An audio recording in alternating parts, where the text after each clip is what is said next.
now that she's found true love with Ryan, who's clearly a better match, you're clinging to the title of her husband and calling him a homewrecker. Don't you think you're the real problem here? I stopped, turned around, and gave him a cold smile. Grabbing the badge hanging around his neck, I read his name and flipped it over. On the back, there was a student ID from Hillside University. Calmly, I asked, "You're Ryan's friend, aren't you?" Everyone in these circles knows Claire did whatever it took to marry me. You think I wanted to marry her? Or are you here on his behalf, trying to sling mud at me so your buddy can successfully take my place? The reporter's face paled. He snatched his badge back and stammered, "I am Ryan's friend, but I'm a journalist. Everything I say is fair and objective." "If you really didn't want to marry her," he continued, regaining his composure, "then why haven't you divorced her now that she's fallen for someone else?" I smirked, about to respond, but then I felt a familiar warmth trickling from my nose. Blood. Someone sneered, "Mr. Brooks keeps saying he doesn't care, that he was forced into this marriage, but look at him, so stressed out he's giving himself nosebleeds." I wiped the blood from my lips with my finger and said evenly, "I'm not stressed, I'm sick, dying. Actually, nosebleeds are common these days." The crowd fell silent, the mocking smiles disappeared. Only the young reporter kept talking. "Oh, come on, quit the act. A nosebleed makes you a dying man now. You're just trying to play the sympathy card. I can't stand guys like you, always playing the victim, using every dirty trick in the book. You make us all look bad." With that, he turned and walked away. Something about his retreating figure reminded me of Ryan.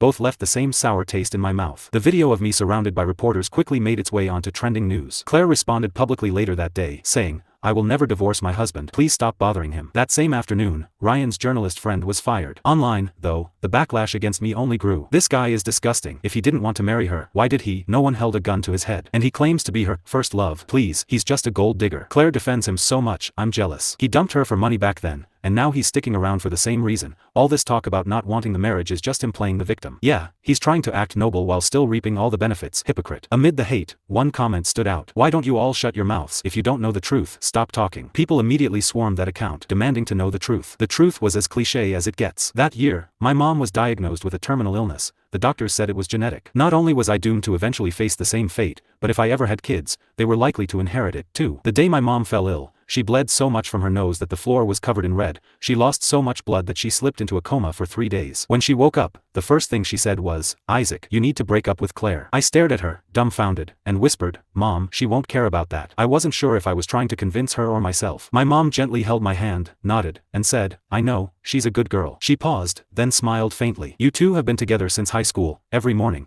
she'd wait for you at the corner with her bike. Did you think I didn't notice? I remember once, she bought you a sandwich for breakfast. It cost all her bucks. You were so clueless and greedy." She lied and said she'd already eaten, and you believed her, happily devouring the sandwich while she went hungry. She didn't have much back then. Her parents were divorced, and she was practically an orphan. That $12 might have been her entire day's budget, and she didn't even hesitate to spend it on you. I thought to myself, my son is lucky to have found someone so good. She's smart, kind, and wonderful in every way. But because she's so good, I can't let her waste her life on you. That same year, Claire's grandmother